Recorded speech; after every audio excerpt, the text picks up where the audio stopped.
Welcome back to another episode of the Mirthe Precision Health podcast, where I dissect all the newest research for you so you can become the CEO of your own health journey and you can start to make educated choices rather than just going on some other fad, something to fall off.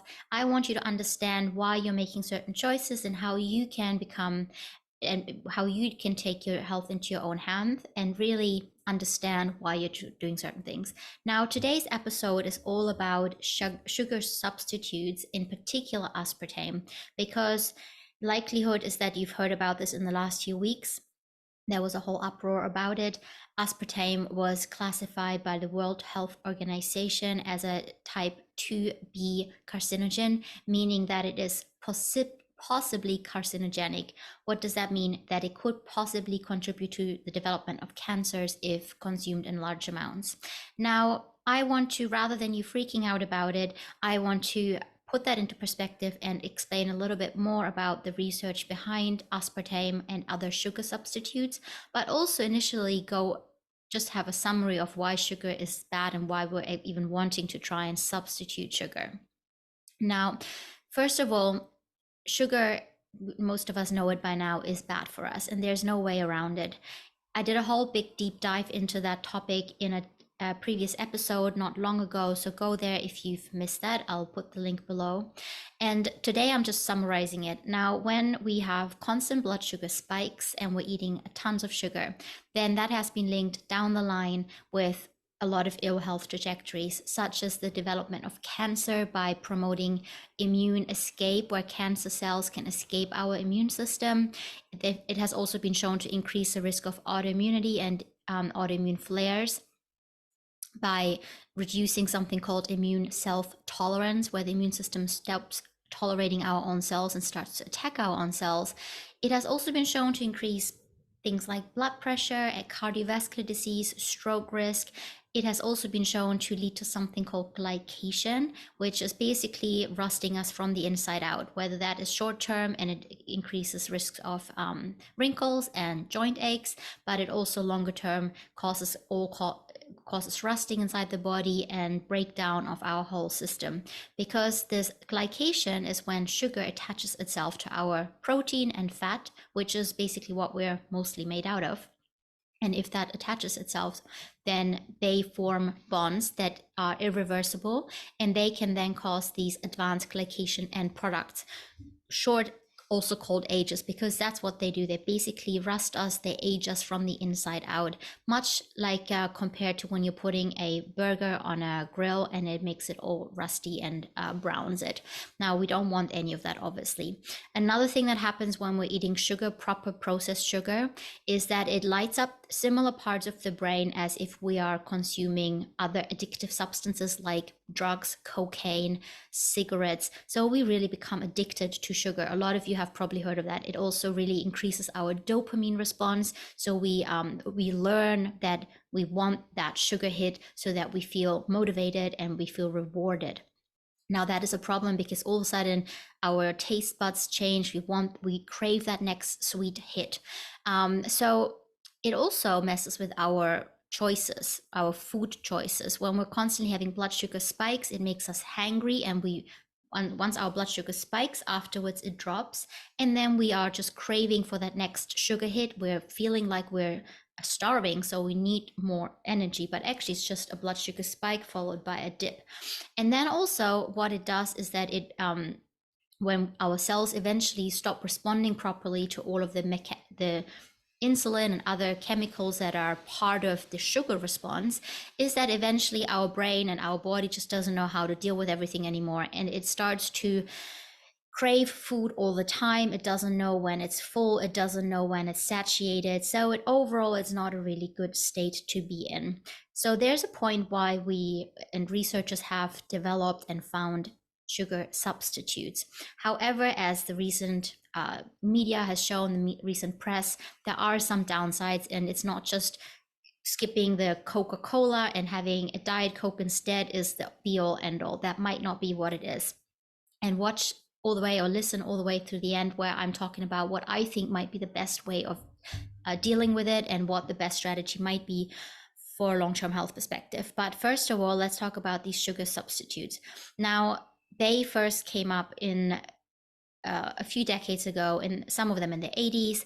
And basically, what they do is that they create a really intense sense of sweetness and a taste of sweetness, but they don't have any calories, and they don't have a direct effect on our blood sugar. So that sounds wonderful, right? So we're eating these foods, let's say a Diet Coke or a chewing gum or another sugar-free product that tastes really sweet, but our blood sugar stays stable, and we're not adding any excess amounts of calories.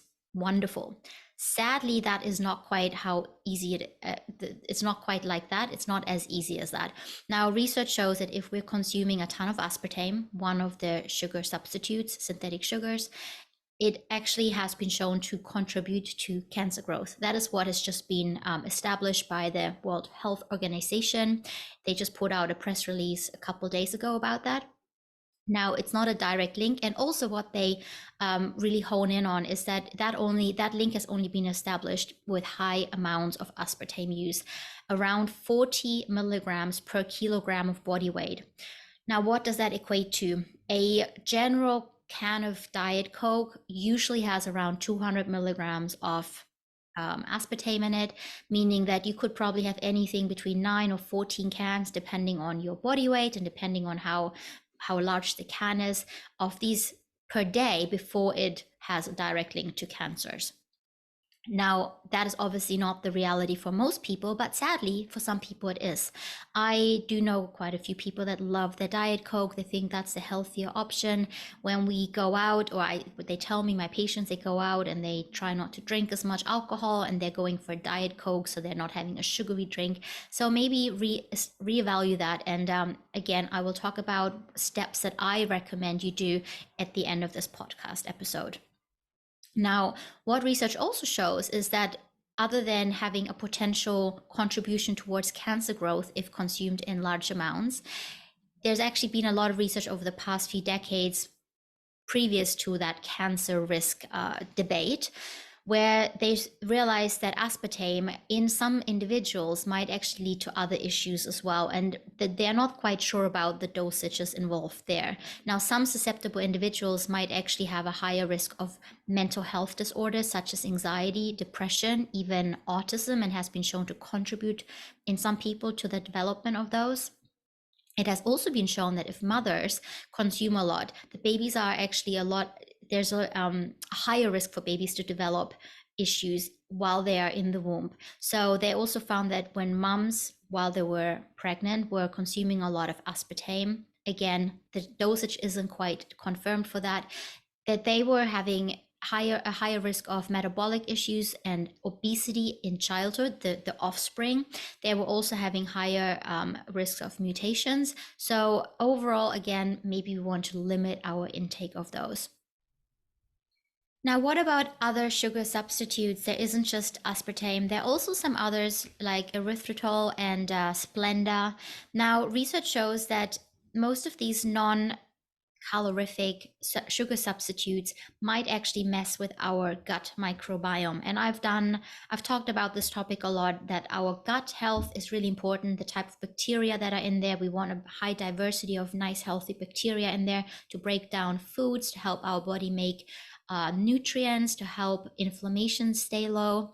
And if that's messed, then it can mess up with our whole body health, our brain health, anxiety, inflammation, joint aches, all of those things. Now, research isn't conclusive about it. There is some research that says actually maybe it doesn't really affect us that much, but there is also quite a lot of research out there that shows that that found that having these sugar substitutes messes with our gut microbiome. So I would always urge caution. If there is some research that says maybe it's no problem and some research that says it is a problem, I would say, well, in that case, I would rather stay clear or reduce my intake of it to just be on the safe side. In a recent study just published in 2023, so this year, researchers actually showed that when mothers were consuming heavy doses of Splenda, sucralose, which is what Splenda is made of, their offspring were having issues when they were born. So they were having a higher inflammatory profile. Their metabolism was changed to be more obesogenic and inflammatory, which is not a great thing. But note is here that that was only seen in high amounts, in about 36 milligrams of sucralose per day. And as a point of reference, one packet of Splenda generally has about 12 milligram of sucralose in it. So they would have to consume 3 of those. And again, that sounds like a lot, but sadly, there are people that live off processed foods all the time. So for most people in my audience in particular, I probably think that all of these numbers sound absolute crazy because they're really large amounts of processed foods, and most of my audience doesn't consume these. But just as a reference, there are people that do that. Another recently published study, just in 2022, showed that people that were consuming high amounts of both sugar or non-caloric sugar substitutes were actually having higher levels of cholesterol, in particular the bad type of cholesterol, LDL cholesterol, triglycerides, and also having memory issues in the short, acute term and in the long term. So we talked about all the issues with sugar in the beginning, and sugar has also been linked to Alzheimer's development, things like that. But sugar substitutes might be similar. So in a way, it might be best to just reduce everything. But again, we'll get to that in a second, what to actually do about it. And then also lastly, I just want to hone on the fact that we talked about sugar and its effect on the brain cells, and that the sweetness lights up these addictive centers and messes with our reward control, our eating behavior. It makes us addicted to the sweetness. It makes us addicted to the dopamine hit. Now, when these sugar substitutes, they're 0 calorie, they don't have sugar spikes, but they're extremely sweet. They're very sweet. So they might have even a higher potential of messing with our brain. There's more research that needs to be done on that. But think of if a little bit of sugar lights up a spark. If we're eating these high, intensely sweet sugar substitutes, it lights a whole firework in our brain, making us potentially much more addicted. And then there's no actual sugar coming in. So research shows actually that might be an issue. We're eating something that the body thinks, the brain perceives as having sugar in it, but then there's no sugar in it. There's no sugar spike. So then that can actually lead to a complete messing with our brain neurotransmitters, with our brain cells. And then we might be craving a lot more foods in the long run. And that's actually what research shows, is that people that are skipping on beverages that are drinking beverages with non-caloric sweeteners instead of the sugary version, they might not actually be losing any weight, even though they're quote unquote having less sugar in their diet and potentially a few less calories. It actually messes with our brain, and oftentimes people are making up for these lost calories throughout the day. There's research that shows that people that had let's say they were having a drink with the sweetener in it, and then they had a drink with a sugar substitute in it. So one had a lot less sugar basically, and it had a lot less calories because of the substitution. But then throughout the day, because of the effects it had on the brain and our hunger and satiety signals, they were actually making up with those lost calories and were getting a similar profile through the rest of the day, and sometimes even more. So in a way, it might not make sense to skip the sugar for sugar substitutes, but actually, and I'll get to that again in a second, it might be more important to try and fix our overall way of looking at sugar and diet, and just look at diet as how can we best nourish ourselves most of the time, lower our sugar intake, kind of rewire our sweet taste, our brain centers, so that we don't crave these next sugar hits, whether that is real sugar or fake sugar. Best would be to have a really balanced, nourishing diet based on protein and colorful vegetables, and then just have, and that's the next step I'm getting to, what are some healthier sugar alternatives if you do crave sweets once in a while. So step number 1 is to try and retrain your brain and your taste buds so you don't want all of that sugar all the time, whether that be fake or real sugar. And then on the second hand, if you do as an occasional cheat want a little bit of sweetness in your life, there are some other alternatives that might be better.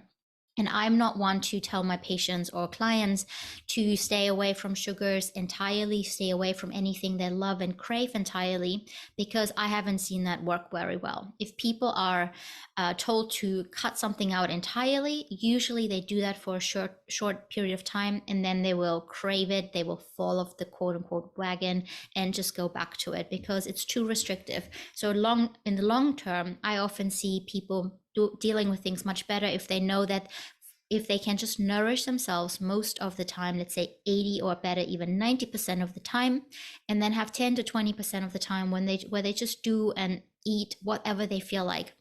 And whether that is a real Coke or a diet Coke, or better yet, some healthier sweetness. So what are these healthier sweet substitutes, these healthier sweet options? Number one is obviously real fruit. Now, real fruit can still be fairly sweet, and has, if you don't want to overdo it, because it can have a ton of sugar in it, but it's much better than these other versions because it also has fiber and it has nutrients, it has minerals, it has vitamins, so it actually nourishes our cells. It has antioxidants, so there are lots of good benefits if it is being consumed as part of a varied, balanced diet. I usually like to compare it to a Mediterranean style diet or a Japanese style diet, where you just have a ton of proteins, ton of omega-3s, ton of vegetables, and then a little bit of sweetness. And so ideally, real fruit, and the lower sugar content the better. So berries and apples are better than, let's say, pineapples and mangoes because they're really high in sugar. Now, another sugar substitute that might initially look a lot better because it is more natural and it is doesn't have blood sugar spikes is fructose. Now, again, it sounded too good to be true, and for quite a while, for a few decades, that was the sweetener of choice, because fructose is derived from fruit and it doesn't actually have those blood sugar spikes. It doesn't trigger the same insulin response as glucose and other sugars does. And so researchers thought that that was much better.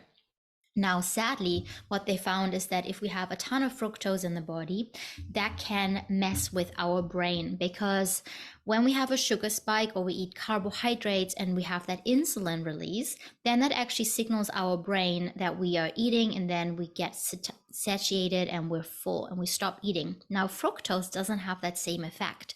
So we might be eating a ton of fruit sugar and we are still craving food because we don't realize that we have had food. And also research shows that actually when people had the same meal, but they switched, either they had glucose, the normal sugar, or fructose, the fruit sugar, if they just exchanged that, people on a fructose, the fructose diet, they were going out and trying to find food after, even though they've had a full meal. They were still not satiated. They wanted more reward. They needed more of a hit. So that is actually dangerous, in particular because there's something called high fructose corn syrup that a lot of you probably have heard of. And that's something that's being used quite a lot as a sugar substitute. So it has calories, it has sugar, but a different type of sugar. It has that fructose in it. And it's very cheap to produce, made from corn, highly processed. So all of a sudden, rather than having a little bit of fructose, fruit sugar, from a handful of berries or from a piece of apple, all of a sudden we're getting high amounts of highly condensed and processed fructose in that syrup. Now, another substitute that is a better choice if you are wanting that sweetness once in a while is honey. Now, honey is high in sugar, so it's not something that you just go all in. But if you are craving a little bit of sugar sometimes, something sweet, and you are having that as part of your cheat, then honey might be a better option than the other factors because it actually has some nutrients in it.